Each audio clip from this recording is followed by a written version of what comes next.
오늘은 지난번 서피스 프로 8 언박싱 영상에 이어서 2주일간 실사용해본 후기를 정리해보려 합니다. 미리 말씀드리면 확실히 쓰는 재미가 있는 하드웨어와 소프트웨어였습니다. 요새 태블릿 랩탑의 외관도 빠질 수 없는 중요한 구매 요소인데요. 스벅 입장권인 맥북의 애플 로고만큼은 아니지만 비슷하게 미러로 새겨진 마이크로소프트 로고가 나름 희소한 간지를 보여줍니다. 근데 사실 뒷면만 보면은 이게 신형 모델인지 알아보기는 좀 어려울 것 같습니다. 그나마 앞면에서 보면 좀 티가 나는데요. 좌우 베젤이 상당히 많이 줄어들었습니다. 하지만 위아래 베젤은 여전히 두꺼워서 살짝 애매한 느낌이 듭니다. 상단에 윈도우 헬로 카메라를 넣기 위해서 어쩔 수 없는 선택이었을 것 같은데요. 이 윈도우 헬로의 속도는 매우 빠르고 정확했습니다. IR 센서를 이용해서 어두운 곳에서도 얼굴을 인식해서 잠금을 해제해 주더라고요. 그리고 휴대용 기기이니만큼 무게를 이야기 안 할 수가 없는데요. 무게가 891g으로 상당히 무거워졌습니다. 전작인 서피스 프로 7은 775g이었는데 이보다 100g 이상이 무거워졌어요. 그래서 이제 더 이상 태블릿으로 보기에는 좀 어색해졌습니다. 물론 디스플레이 크기가 13인치로 일반 태블릿치고는 크기는 하지만 12.9인치의 아이패드 프로도 무게가 680g대인 거를 생각하면은 이 서피스 프로 8이 상당히 무거운 건 사실입니다. 여기에 시그니처 키보드와 슬림펜까지 합친 무게인 292g을 합치면은 1068g이 되는데 이 정도면은 소형 랩탑과 큰 차이가 없는 무게이기 때문에 태블릿으로서의 휴대성을 생각하고 구매하기는 좀 아쉽게 되었습니다. 이번에 폼팩터가 업그레이드 되면서 오랜 서피스 팬들의 바람대로 썬더볼트를 지원하는 USB-C가 2개 탑재된 것은 매우 바람직한 변화입니다. 이 USB-C로 HDMI 사용은 물론 충전도 할 수 있어서 매우 편리했어요. 하지만 기존에 있던 마이크로 SD 카드 슬롯을 빼버린 건 또 의잉하는 부분이네요. 물론 후면에서 SSD 확장 개조를 할 수 있는 구조이긴 하지만 이거는 일반인들이 쉽게 할 수 있는 게 아니다 보니까 좀 불편할 것 같습니다. 3.5mm 오디오 단자는 유지되어서 이건 그나마 다행이라고 생각됩니다. 디스플레이는 서피스 프로에서 꽤 만족스러운 부분이었어요. 전작이 12.3인치였지만 이번에는 양옆에 베젤이 줄어들어서 13인치로 조금 더 커지고 더 최신 기기스러워졌습니다. 해상도는 2880x1920으로 인치당 픽셀 수는 267ppi로 12.9인치 아이패드 프로의 264ppi보다 조금 더 선명한 수준입니다. 그리고 3:2 비율로 구성된 디스플레이는 16:9의 와이드 비율보다 영상을 볼 때는 손해보는 면적이 크지만 한 번에 위아래로 많은 정보를 확인할 수 있어서 웹서핑이나 PDF 문서 확인 또는 화면 분할에 최적화된 비율이라고 생각됩니다. 이번에 추가된 핵심적인 디스플레이 스펙이 120Hz 주사율인데요. 아이패드 프로 사용자분들에겐 익숙하지만 윈도우 태블릿에서는 서피스 프로 8에서 120Hz 주사율이 최초로 적용되었습니다. 그런데 이게 초기 세팅에는 배터리 때문인지 60Hz로 세팅되어 있어서 디스플레이에 가서 별도로 설정을 바꾸어 주어야 합니다. 저는 메인 기기들이 전부 다 120Hz다 보니까 바꾸자마자 바로 체감이 되더라고요. 특히 터치로 화면을 스크롤할 때마다 부드러움이 확실히 느껴졌습니다. 그 외 디스플레이의 밝기도 만족스러웠으며 색 재현력도 돌비 비전과 트루톤을 지원하고 있어서 색감도 좋았습니다. 디스플레이를 보다 보면은 오랫동안 큰 변화가 없던 구형 서피스 프로가 아니라 확실히 2022년도에 맞는 최신 기기를 쓰는 느낌이 들었습니다. 서피스 프로 8의 전용 키보드는 타입 커버 혹은 시그니처 키보드라고 불립니다. 알칸타라라는 고급 인조 섬유 재질을 사용했는데 스웨이드랑 촉감이 비슷하지만 내구성이나 방수성이 훨씬 더 높습니다. 만져보면 일반적인 플라스틱이나 고무 느낌이 아니라서 손바닥에서 부드러운 고급감을 느낄 수 있었습니다. 타입 커버의 각도는 두 가지로 쓸 수 있는데요. 하나는 펜 저장 공간을 오픈하고 바닥에 바짝 붙인 상태, 다른 하나는 펜 저장 공간을 닫고 비스듬하게 각도를 세운 상태입니다.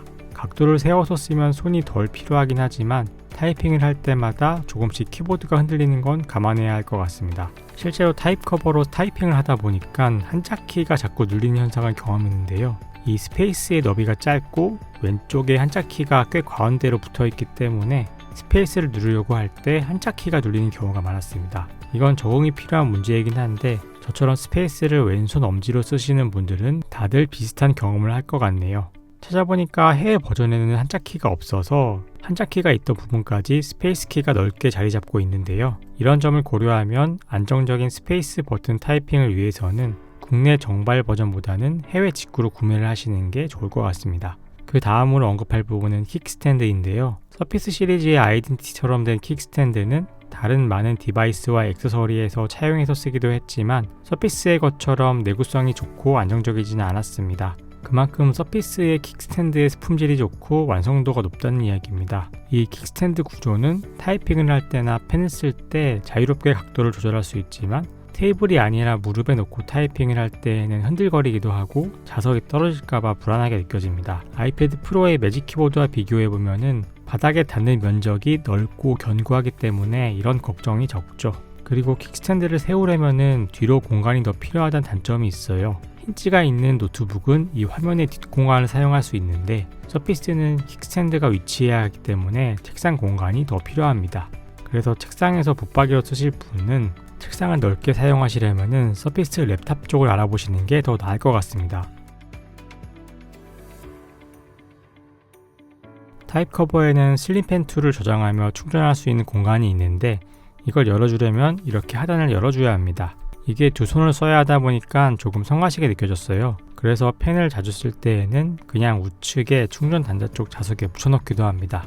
슬림펜 2에는 펜 쪽 외에도 두 개의 물리 버튼을 사용할 수 있는데요. 펜 옆에 버튼이 하나가 있고 뒤에 버튼이 하나 있습니다. 뒷면 버튼은 한번 누르면은 바로 마이크로소프트 화이트보드 프로그램이 실행이 되고 메모를 바로 시작할 수 있게 됩니다. 뒷면 버튼을 길게 누르면 뭐가 될지도 설정을 해놓을 수가 있는데 저는 제가 자주 쓰는 메모 어플인 원노트가 자동 실행되도록 해놓았습니다. 그래서 여기를 한번 누르면 화이트보드가 실행되고 길게 누르면 원노트가 실행됩니다. 그리고 두 번 누르면 화면 캡처를 할 수 있는데 펜으로 캡처 범위를 선택할 수도 있고 창이나 화면 전체를 선택할 수도 있습니다.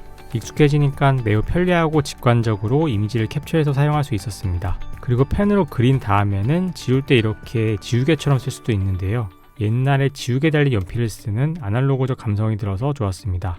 펜의 옆면 버튼은 보조키로 사용되는데 누른 상태에서 아이콘을 클릭하면 우클릭이 되고 마이크로소프트 화이트보드에서는 선택 및 이동을 할 수 있습니다. 그리고 이번에 슬림펜 2에서 재미있었던 부분이 펜의 햅틱 반응이었는데요. 촉각 신호에서 농도를 조절해서 세기를 조정할 수가 있는데 유리 위에서 펜으로 그리는 게 아무래도 좀 미끄러워서 필기감이 잘 안 사는데 햅틱 엔진이 강제로 펜에서 진동을 느끼게 해주어서 재밌었습니다.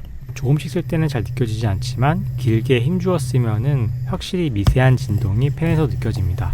이건 전에 써보지 못한 폼팩터라서 재밌고 필기한 맛이 나는 것 같았어요. 그 외에 사용해본 바로는 하드웨어 만듦새를 하나하나 신경 썼다는 건데요. 화상회의 용도로 사용이 늘어난 셀피 카메라의 성능도 좋은 편이었습니다. 제 M1 맥북 프로의 셀피 카메라보다 화질이 훨씬 좋더라고요. 스피커는 이어트의 돌비 애트모스 지원 스피커를 탑재해서 꽤 괜찮은 소리를 들려줍니다. 출발을 시작하겠습니다. 판사님은 측은 지심도 없으세요? 왜 그렇게 소년을 미워하십니까? 범죄자니까. 가장 중요한 발열에 있어서는 제가 예전에 썼던 서피스 5와 비교해봤을 때 훨씬 더 안정적인 모습을 보여주었습니다. 특히 이번에 새로운 쿨링팬으로 성능 개선이 되었다고도 하는데 고사양 게임을 돌려서 쿨링팬이 돌아갈 때에도 생각보다 전처럼 많이 시끄럽지 않다는 느낌이었습니다. 전성비도 윈도우 서비스 치고는 상당히 개선되어서 배터리가 많이 소모되는 120Hz 설정을 하고도 8시간 동안을 충전 없이 사용할 수 있었습니다.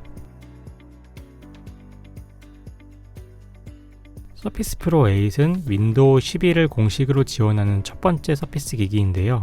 태블릿 사용자를 위한 다양한 제스처들을 지원합니다. 다른 데스크탑으로 전환하려면 아이패드처럼 내 손가락 제스처를 쓸 수 있습니다. 내 손가락을 화면에 터치하고 옆으로 옮기면 됩니다. 다른 윈도우로 전환하려면 세 손가락을 터치하고 옆으로 옮기면 됩니다. 그리고 세 손가락을 터치하고 위로 살짝 밀면 열려있는 모든 앱들을 볼 수 있고요. 아래로 살짝 밀면은 모든 앱들을 최소화하고 바탕화면을 볼 수 있습니다. 왼쪽 베젤에서 옆으로 슬라이드하면은 윈도우 11의 위젯을 볼 수 있고요. 오른쪽 베젤에서 옆으로 슬라이드하면은 설정창을 볼 수 있습니다. 그리고 키보드가 분리된 상태에서 슬림펜으로 텍스트 필드를 누르면은 필기 패널이 뜨고 여기에 슬림펜을 사용해서 텍스트를 입력할 수 있는데요. 한글도 인식이 됩니다만 또박또박 써야 제대로 인식이 되었습니다. 지울 때는 가로줄을 그으면 되고 띄어쓰기와 붙여쓰기도 슬림펜을 사용해서 직관적으로 조정할 수 있었습니다. 그래서 키보드가 없는 상황이라면은 가상 키보드를 띄우는 대신에 이 텍스트 필드 위에 슬림펜으로도 빠르게 텍스트를 입력할 수 있을 것 같습니다.